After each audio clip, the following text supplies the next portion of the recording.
buenos días. Muchas gracias al señor Fernando Martí por la invitación que se nos hiciera. Es una grata responsabilidad estar al frente de este primer panel en el cual trataremos, aparte de ser moderador de este panel, de este primer panel, también de expositor de la problemática que dentro de este desarrollo profesional entre un servidor en la ciudad de Cancún tenemos pues un diagnóstico de lo que es nuestra ciudad y su evolución. Antes que nada agradezco profundamente la asistencia de nuestra secretaria de Turismo, la secretaria estatal de Turismo, la maestra Marisol Vanegas, a quien le pediría de favor que nos acompañe a una exposición del tema que le fue solicitada, que es la capacidad de soporte, la capacidad hotelera desde el punto de vista científico y técnico en base a su formación profesional. La licenciada Marisol Vanegas es egresada en turismo, su especialidad en turismo de la Universidad Autónoma del Caribe en Barranquilla, Colombia, con una maestría en planeación y desarrollo turístico. Actualmente es encargada del proyecto de diversificación y desarrollo turístico de Quintana Roo como secretaria de Turismo del Estado 2016-2022. Además, es presidente de la Academia de Turismo de la Sociedad Andrés Quintana Roo, correspondiente en Cancún de la Sociedad Mexicana de Geografía y Estadística. Agradezco pues su intervención. Bienvenida, secretaria, a sus órdenes.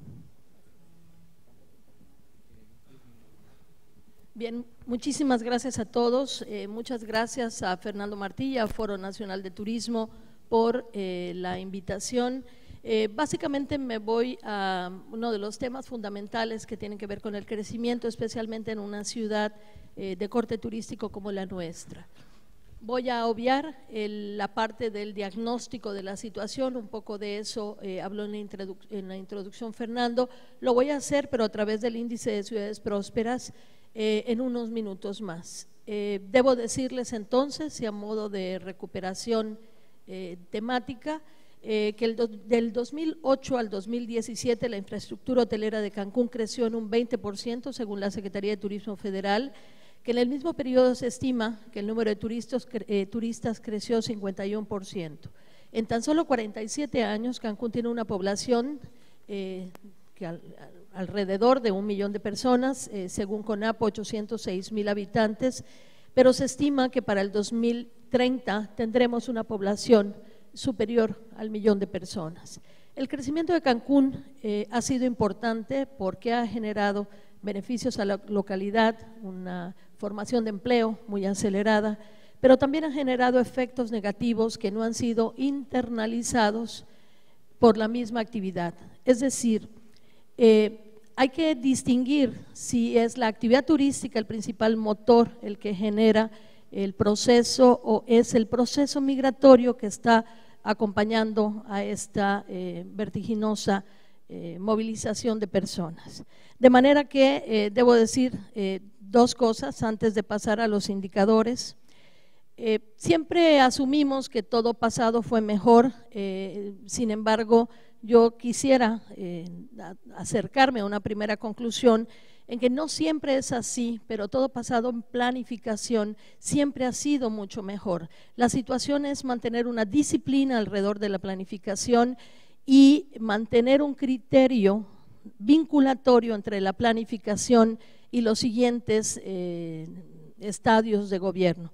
Es muy común en nuestros municipios y en nuestros estados e incluso en nuestro país que se desdeñen los planes de crecimiento 2030, 2025, los que haya sido en cualquier estado, y que esto se guarde y se vuelva a tratar de edificar una nueva ciudad o un nuevo estado o un nuevo criterio de visión, cuando la visión justamente la tienen ustedes, la visión la tenemos nosotros, los ciudadanos, con o sin cargo, como dicen los compañeros del grupo de la Mesa de Seguridad. ¿Qué tenemos? Lo que ha pasado aquí no es producto de la inacción o de la incapacidad necesariamente. Ha sido un proceso masivo de migración por una crisis de empleo nacional que condujo a movimientos también masivos de ciudadanos que ha sobrepasado las capacidades de manejo. El criterio finito de los recursos propuesto por la visión ecológica deriva en conceptos como la capacidad de carga o los límites de cambio aceptables, basados siempre en la salud de los recursos naturales en este caso. Hoy en día, más que nunca, tendremos, a partir de los temas de cambio climático y vulnerabilidad, tendremos que generar mejores medidas de mitigación y mecanismos de protección, en especial los relacionados a la industria de la construcción. Los límites de un espacio están determinados por los límites de los bienes públicos capaces de satisfacer las necesidades humanas en ese espacio. Y ahí es donde reside básicamente mi intervención del día de hoy. El sistema de soportes materiales, que es el conjunto de infraestructuras y de servicios alrededor de un espacio, define cómo y cuándo y hacia dónde crecer. La pregunta fundamental para iniciar, me imagino, es el foro, es ¿cuántos cuartos son suficientes cuando hablamos de límites al crecimiento? ¿Son suficientes 15,000? ¿Son 20,000? ¿Son 25,000? ¿Son 50,000? No necesariamente la sustentabilidad está asociada al tamaño. Tenemos ejemplos de hoteles muy grandes con ejemplos de sustentabilidad o mecanismos de sustentabilidad muy bien logrados, como también tenemos otros casos de hoteles o instalaciones muy pequeñas en comunidades o en lugares donde no hay sistema de soportes materiales, donde básicamente es insustentable la actividad. De manera que si quitamos de la fórmula el asunto esencialmente del tamaño, nos quedaríamos con cuál sería la capacidad y el compromiso institucional, pero también ciudadano, para garantizar la operación de un número de cuartos en el tiempo y que la dotación de los servicios se dé bajo niveles de equidad también con todos los pobladores.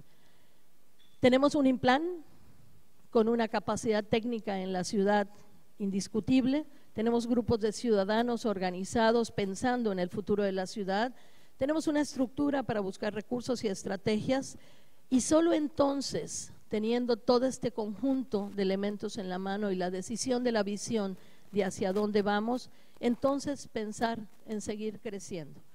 Comparto para terminar con ustedes del índice de ciudades prósperas, indicadores que están calificados como medianamente débiles o débiles, los siguientes. En densidad económica tenemos 65 sobre 100 en Cancún. Esto es ONU Habitat, 2018. Alta concentración de unidades en una sola zona, que es la zona hotelera. En el criterio de densidad poblacional tenemos 34 sobre 100.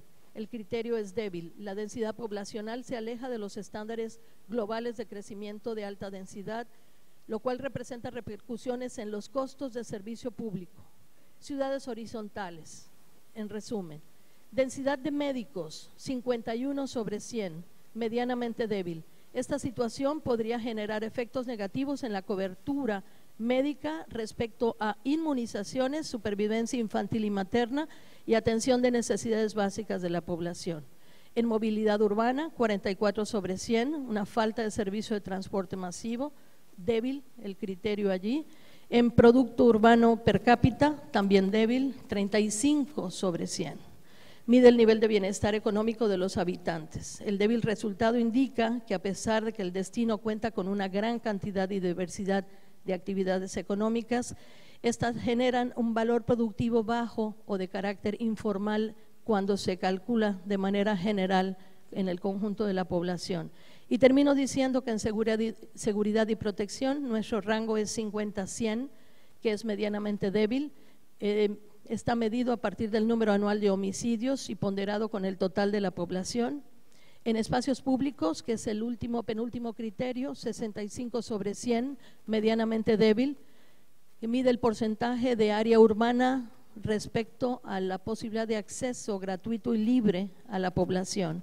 Y en equidad económica, 46-100. Esta es inequidad en la distribución de los ingresos. Si esto es un diagnóstico en lo general relacionado con la prosperidad, el punto final de mi intervención tendría que ser que necesitamos transitar de un modelo turístico del éxito hacia la prosperidad, en donde garanticemos mantener el éxito, en este caso el éxito turístico, pero lo conduzcamos hacia la prosperidad social. Gracias.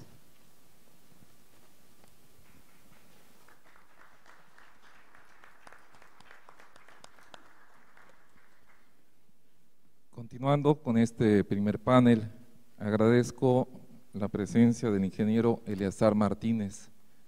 Él disertará sobre un tema que acaba de mencionar la maestra Marisol Vanegas con relación a la movilidad. También aprovecho este momento para ofrecer una disculpa de última hora. Tuvimos una cancelación de la participación, desafortunadamente, de un tema que es toral, nuestro talón de Aquiles, la seguridad. Ya fue alrededor de la medianoche que se me informó que nuestro panelista no podía asistir y pues bueno, este tema trataremos que en la mesa de diálogo con la participación de ustedes podamos nutrirla. Ofrezco esta disculpa al foro, a ustedes, por este tema que no se pudo cubrir y por la hora fue imposible tener una alternativa. Entonces, agradeciendo al ingeniero Eleazar Martínez, si tuviese una presentación, tenemos una mesa de soporte técnico a la derecha. Él es ingeniero aeronáutico, egresado del Instituto Politécnico Nacional.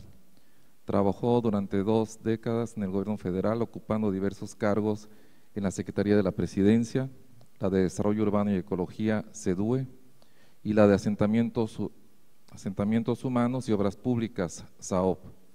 En Cancún ha sido en 2 ocasiones director de tránsito y actualmente se desempeña por tercera vez como director de Transporte y Vialidad, y junto con él, aproximadamente hace un mes, estamos trabajando en dando los primeros pasos para implementar un programa integral de movilidad urbana sustentable, por su abreviación PIMUS, y estamos pues tratando ya de aterrizar un primer corredor piloto para el transporte público en la ciudad. Bienvenido, ingeniero Eleazar Martínez, tiene el uso de la palabra. Sí, si me lo permiten, voy a hacerlo de pie. Hay, creo que 3 temas fundamentales que ocupan y preocupan a la sociedad en su conjunto. Uno de ellos, pues creo que ha sido el tema de mucho tiempo, que es la corrupción, la seguridad, y otro tema fundamental es la movilidad. Pero luego nos preguntamos, porque de repente se utiliza como un término de moda, la movilidad, y en muchas ocasiones se confunde la movilidad con el transporte público. Y creo que la movilidad es un concepto mucho más amplio que tiene que ver básicamente con el bienestar social, con poner al centro de la atención al ser humano por encima de todo lo que más pudiera considerarse importante.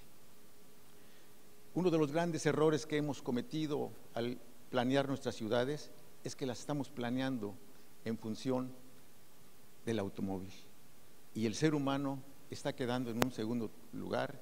Cada vez gana más espacios en la ciudad el automóvil, y cada vez pierde más espacios su habitante de la propia ciudad. Cada vez se nos vuelve menos amable, nos estamos enfermando como sociedad por no tener unos esquemas de movilidad que consideren al ser humano, que consideren el transporte no motorizado como una posibilidad real y segura de podernos mover hablamos de andadores, banquetas, ciclovías. Luego tenemos el transporte privado que está prácticamente invadiendo nuestras calles. Todo esto, evidentemente, está enmarcado en un marco jurídico que, si bien es cierto, en la Constitución, en el 115, establece la facultad de los municipios, la autonomía municipal para planear, organizar, dirigir todos los elementos que dentro de su territorio inciden, y en este caso el de la movilidad, en la práctica jurídica no es tan así. También tenemos una ley estatal a la cual nos sujetamos y dentro de la cual tenemos que actuar. Los instrumentos con los que cuenta, si me regresas un poquito, los instrumentos con los que cuenta la ley, pues es el Ejecutivo del Estado, el Instituto de Movilidad del Estado, el Ayuntamiento de Benito Juárez a través de la Dirección de Transporte y Vialidad, que se espera en alineación con la Ley de Movilidad, que en breve pueda ser también el Instituto de Movilidad Municipal y las delegaciones del propio Instituto Estatal. Pero, ¿a qué nos ha llevado todo esto? O sea, todos lo vivimos, todos lo padecemos, todos lo sentimos, pero ¿qué nos significa? Vamos a hablar particularmente del transporte, que creo que es en este momento lo que más nos aqueja. Hay una ausencia de autoridad, ha habido una ausencia de autoridad, posiblemente hasta desinterés o una falta de visión. Muchas veces nuestras autoridades piensan que lo que no se hace en su trienio o en su sexenio no vale la pena hacerlo. Y una ciudad no se puede planear para 3 años o 6, se tiene que planear a largo plazo, con proyectos que posiblemente yo no pueda ver cristalizados, pero la primera piedra está dada para que la ciudad tenga una dirección hacia dónde seguir. Asociado a este marco jurídico que les digo que lo considero frágil, insuficiente y sobre todo impreciso o mal aplicado, o no aplicado, definitivamente. Esto no nos puede llevar a otro escenario que es la anarquía. Anarquía que se traduce en competencia ruinosa, que es vehículos deteriorados del sistema en general de transporte público, déficit o sobreoferta de servicio, saturación de nuestras vialidades, etcétera. Creo que el tema pudiéramos irlo extendiendo, pero se traduce en un deterioro generalizado. De seguir así, el número de automóviles seguirá creciendo. Cada día crece más el número de automóviles. Más adelante les mostraré una gráfica de qué tamaño es el problema. La saturación vial que ya vivimos, un incremento en el déficit de estacionamientos, que es otro tema que tenemos que resolver. No se puede resolver el problema de estacionamientos poniendo una placa de no estacionarse. Tenemos que resolverlo.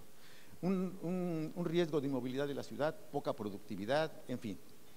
Todo esto nos lleva a competencia ruinosa entre el pasaje, riesgoso y posibles quiebra de empresas.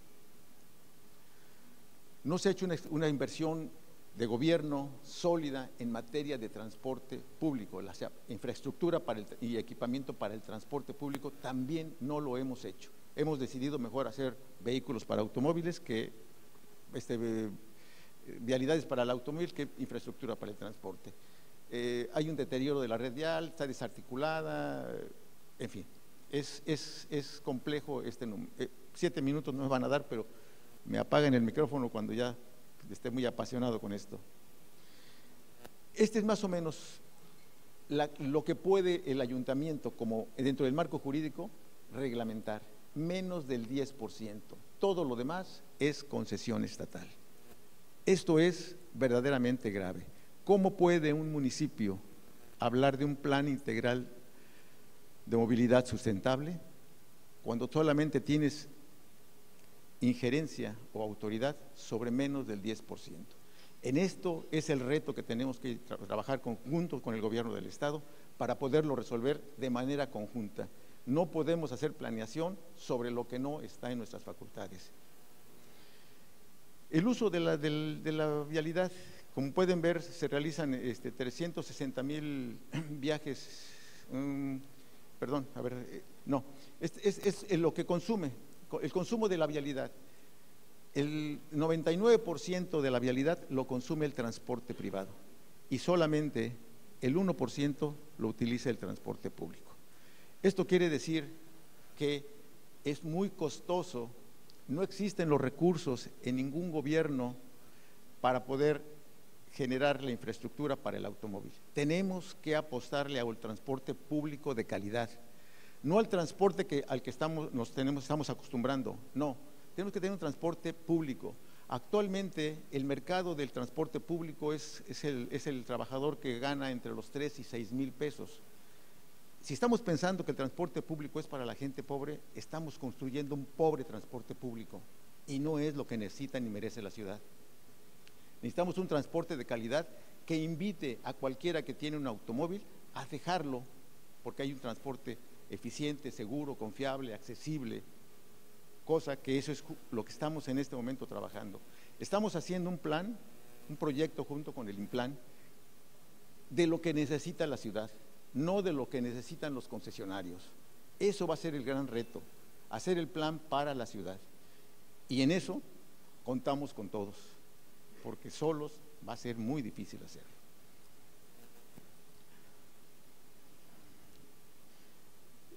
Estos son los viajes promedio que se realizan al día. Pueden ustedes verlos. 540,000 viajes se hacen en transporte privado y ocupan el 99% de la vialidad, mientras que el transporte público realiza, ocupa 1.513.000 kilómetros cuadrados de vialidad, viajes por día, perdón, de viajes por día. Esto nos lleva a que si no le apostamos al transporte público, va a ser difícil poder salir adelante. En los últimos 10 años, el parque vehicular creció 83%, es decir, alrededor del 5 a 6% anual, mientras que la vialidad creció cerca del 5% en ese mismo periodo. Pueden imaginarse el tamaño del reto que tenemos para recomponer el transporte, la vialidad y todo lo que conlleva el tema de movilidad. La solución es cambiar el esquema. No podemos seguir haciendo concesiones sobre lo mismo. Si hacemos lo mismo, los resultados no van a ser muy diferentes. Actualmente, todas las rutas de transporte prácticamente se concentran desde toda la ciudad en la avenida Tulum. Están el amontonadero de vehículos y la mayoría de las veces con una ocupación muy baja. Esto tiene que acabar. Tenemos que hacer un sistema, una red ortogonal con un sistema integrado de transporte, donde la gente se mueve en el sistema, sin rutas de transporte aisladas y desarticuladas. Es inaceptable que tengamos en la ciudad 15 rutas de transporte que salen de diferentes puntos de la mancha urbana, pero cuando llegan al Boulevard Cuculcán se convierten verdaderamente en un ferrocarril de autobuses, donde la ocupación está, por decir lo demás, van semivacíos. Para lo que ha servido la tarifa bajo estas condiciones de operación es solamente para subsidiar la ineficiencia operativa del sistema. Tenemos que darle la vuelta a esto. Se requiere inversión, se requiere voluntad política y se requiere trabajo, esfuerzo de todos. Muchas gracias. Sé que no hay más tiempo, el tema es grandísimo, pero se está trabajando junto con el INPLAN, junto con la infraestructura operativa del ayuntamiento. Los regidores han estado muy de la mano, muy pendientes con todo esto y creo que ahora será la gran oportunidad para seguir adelante. Muchas gracias.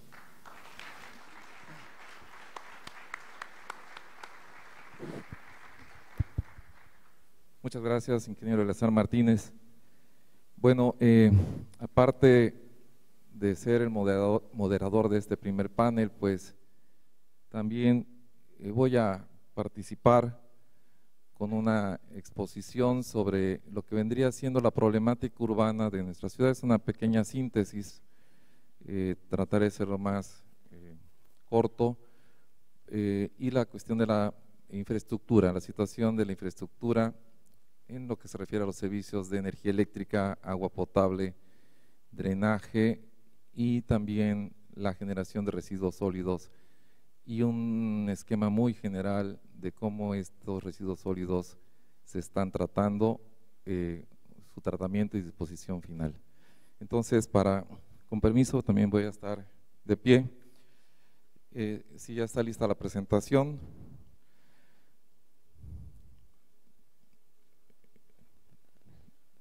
por favor. ¿Ya?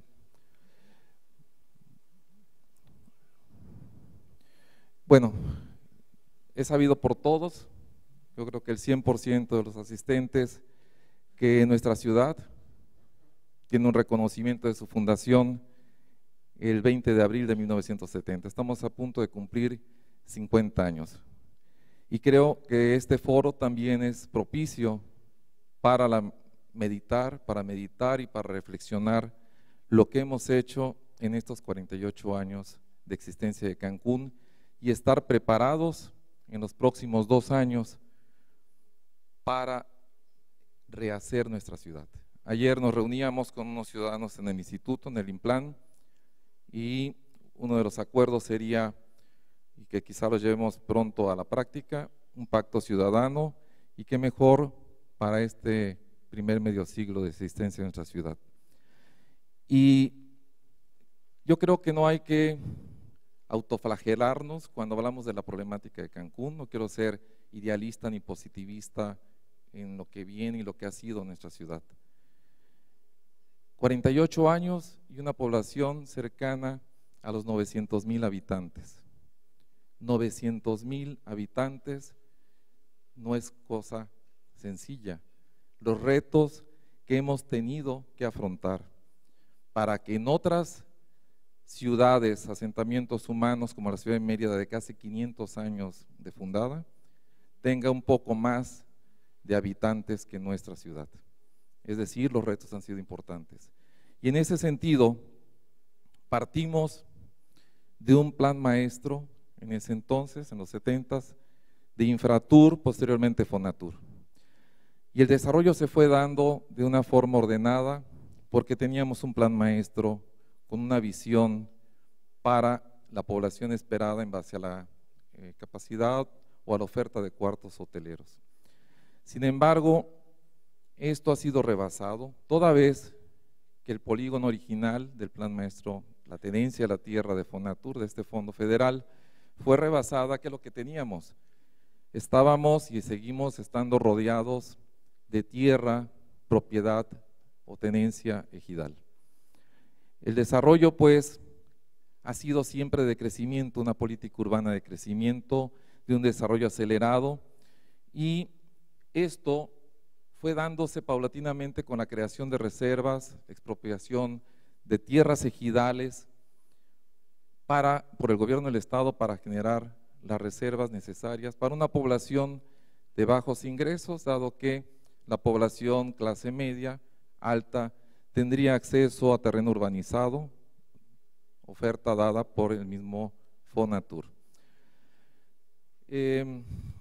Aquí tenemos 3 actores, el privado, el social y el público. La dinámica de las inversiones del sector privado han sido tales que la respuesta del sector público a esta dinámica económica tan explosiva en los primeros 20 años de Cancún, quedó rezagada esta acción de gobierno de los 3 órdenes para estar a la par de estas inversiones que fueron llegando y siguen llegando a este destino turístico. Y como estamos hoy aquí en este foro y en estas instalaciones, ya no es solamente Cancún, es una zona metropolitana, y yo diría una gran zona metropolitana hotelera. Ya compartimos esta línea de costa de Playa Mujeres, desde Isla Blanca hasta Punta Sam. También el sector social, y el sector social, como les decía, ha ido ofertando a través de los ejidos tierra a la cual la dotación de infraestructura no se le ha dado. Hoy tenemos un gran foco rojo, como veremos más adelante. La acción de gobierno de los 3 órdenes ha sido coyuntural y en la mayoría de las veces a destiempo, con una visión de corto plazo, en vez de una respuesta de tipo urbano integral y de gran visión. Este terreno o estas ofertas de terreno ejidal son muy valiosas, su cobertura vegetal está a la vista y sin embargo, como se ha venido desarrollando, y lo que decía la maestra Marisol Vanegas, en un modelo de ciudad horizontal, dispersa, que genera altos costos de dotación de infraestructura y grandes distancias, y acoto, grandes distancias comparadas con metrópolis como la Ciudad de México, pues no representa nada, pero se están volviendo cada día más problemáticas en su transitar. Nuestro contexto es verdaderamente, yo diría en este momento, magnífico. Perdimos o cedimos más del 50% de nuestra superficie territorial para la creación del nuevo municipio de Puerto Morelos. Teníamos una superficie de 196.878 hectáreas. Actualmente tenemos 92.984 y el polígono sujeto a planeación por el Programa Municipal de Desarrollo Urbano o el PDU 2014 es un poco menos de la mitad, con 43.676 hectáreas. ¿Qué quiere decir esto? De acuerdo a la imagen que ustedes tienen en la pantalla, que somos un municipio eminentemente urbano. La planeación entonces debería ser mucho más fácil, porque solamente planeamos sobre la ciudad y no tenemos, independientemente de que existen otros niveles de planeación, como los programas metropolitanos, estamos inmersos en la zona metropolitana Cancún, Isla Mujeres, pues tendríamos que trabajar sobre lo que tenemos en esta imagen. Una ciudad que ha crecido, y este es solamente para no irnos muy atrás, del año 2000, cómo fue la población y la superficie, la mancha urbana, en hectáreas, de acuerdo a cada quinquenio, del 2000 al 2005, 2010, 2016, y con una proyección de CONAPO de tener al día de hoy 829.408 habitantes. En esta conformación de la mancha urbana, como les decía, hay un factor importante. Tenemos un área de riesgo, un foco rojo, son los asentamientos irregulares al poniente suroeste de la mancha urbana, la salida a Mérida, y en la cual en la imagen de la derecha se ve el polígono en color rojo, que son terrenos propiedad del ejido de Alfredo B. Bonfil. Ahí hay que hacer, y aprovecho el foro, un llamado a los 3 órdenes de gobierno para que vuelvan la vista, vean esta zona, es de justicia social, pero también de un alto peligro, son focos rojos para toda la actividad turística de nuestra ciudad. En este polígono han llegado a asentarse los grandes flujos migratorios de paisanos, de compatriotas, de clase humilde que vienen al sueño mexicano, no al sueño americano, los paisanos del sureste de Chiapas, Tabasco, Veracruz, Oaxaca, Guerrero, a mejorar sus expectativas de vida, pero no tienen acceso al suelo y a la vivienda, no son personas asalariadas.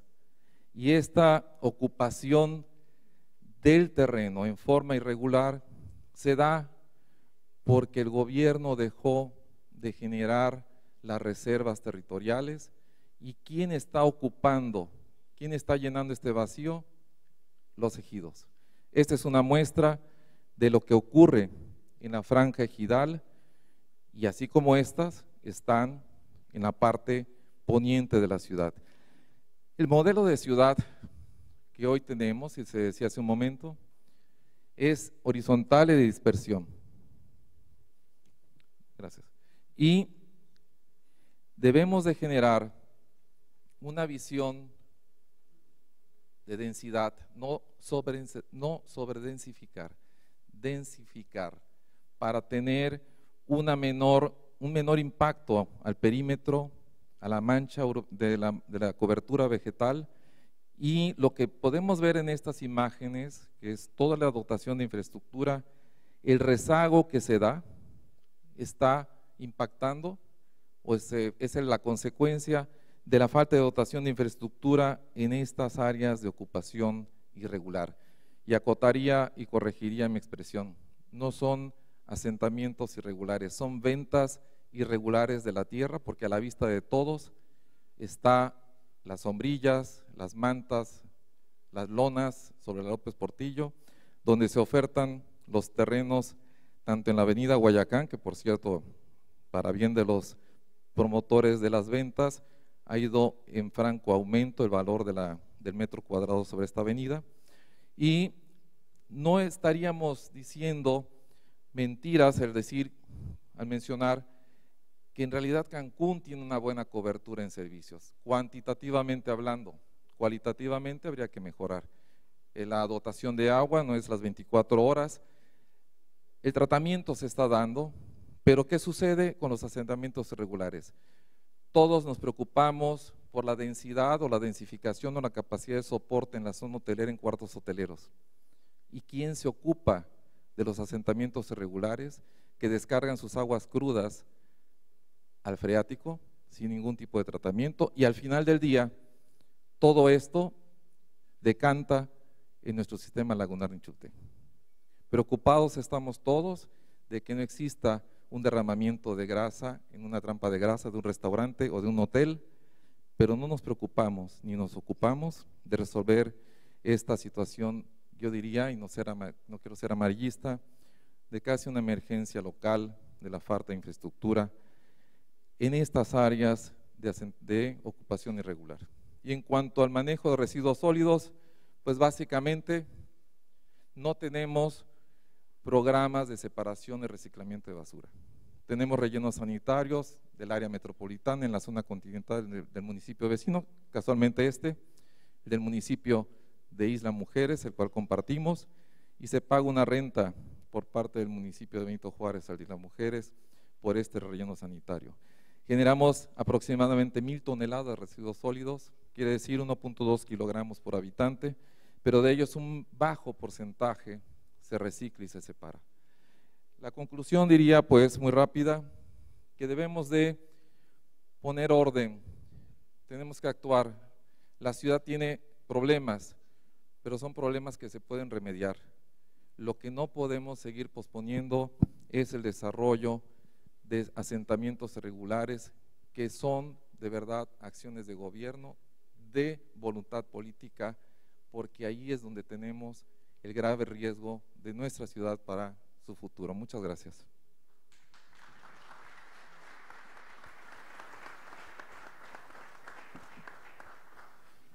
Tengo algunas preguntas que formuló el público para nuestros panelistas. Tres de ellas se refieren al transporte, son para Eleazar.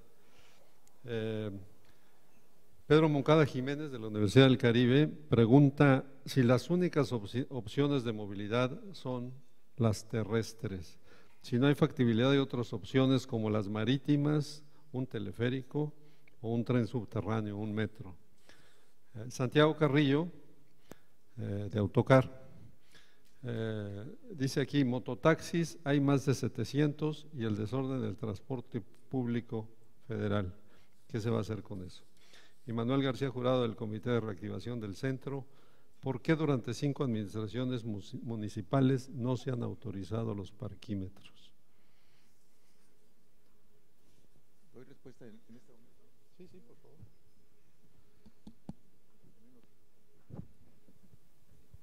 Bueno, en el punto número 1 que tiene que ver con otras opciones.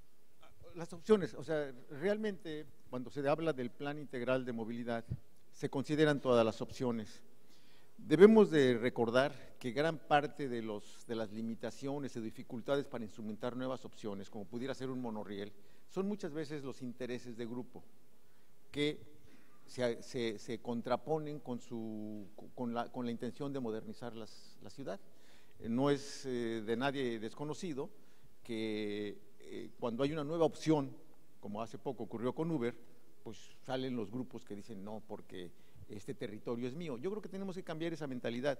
La ciudad no le pertenece a ningún grupo ni persona. Tenemos que buscar opciones diferentes. Tenemos unos cuerpos lagunares importantes que efectivamente no se han utilizado y son una gran opción. El transporte no motorizado es otra gran opción y el transporte público hay que meterle todo lo necesario para que sea la mejor opción en esta ciudad. por el lado de lo que señala Santiago Carrillo de Autocar, es verdad, hay no 700, nos hablaron ya de 800 mototaxis. Son esquemas de salida política equivocada cuando se dice, llega alguien y dice, oiga, es que yo no tengo trabajo, pues pone un mototaxi, cuando realmente el mototaxi no debiese funcionar en una ciudad como la que nosotros estamos proponiéndonos construir.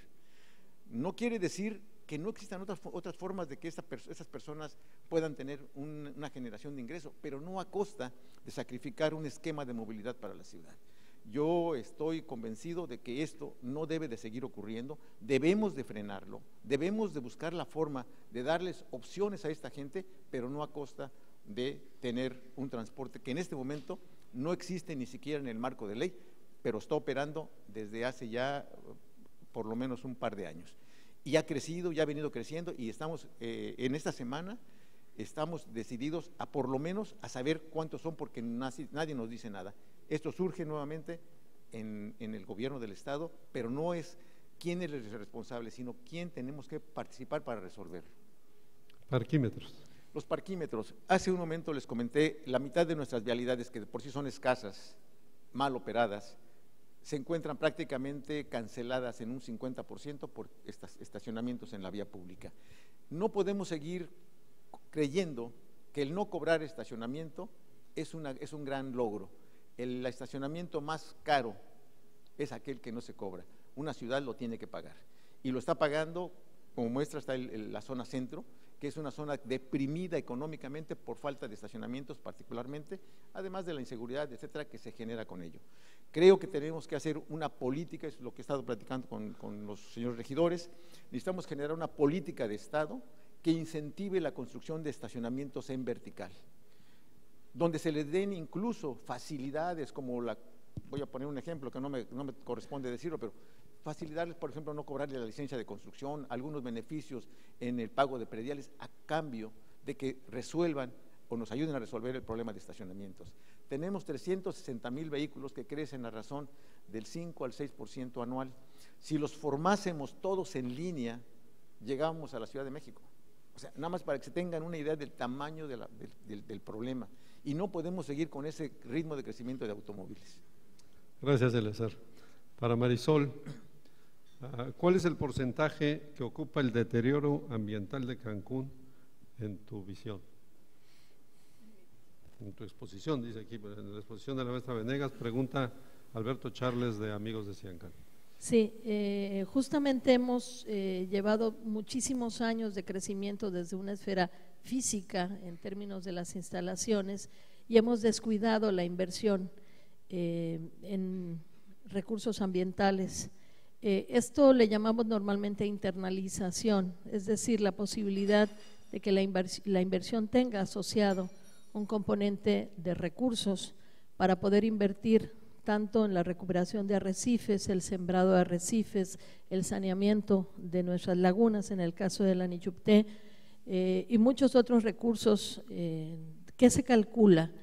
Se calcula que hemos perdido más del 45% de la superficie de manglar en los pasados 30 años por efecto de la forma como se ha construido, esto es anterior a la 60 TER, por supuesto.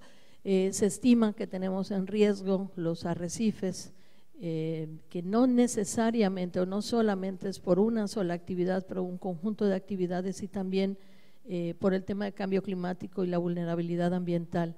Creo que el punto para el futuro será que no será posible continuar ningún ejercicio de planeación sin considerar el tema ambiental y la dotación de recursos para el futuro.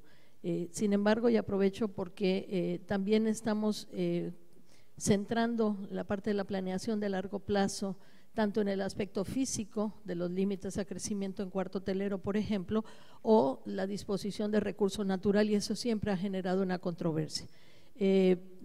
Porque ¿qué es primero, qué es más importante? Y siempre habrá una respuesta que diga que el empleo, y por eso la intervención inició por el tema de migración, es decir, el proceso migratorio no daba pie a pensar otra cosa más que dar una capacidad tanto de alojamiento, vivienda, transporte, etcétera, de miles de personas que estaban siendo desplazados en otro proceso nacional de una escasez de empleo que duró muchísimos años y ha durado muchísimos años en México y que generó una inercia laboral hacia nuestra zona.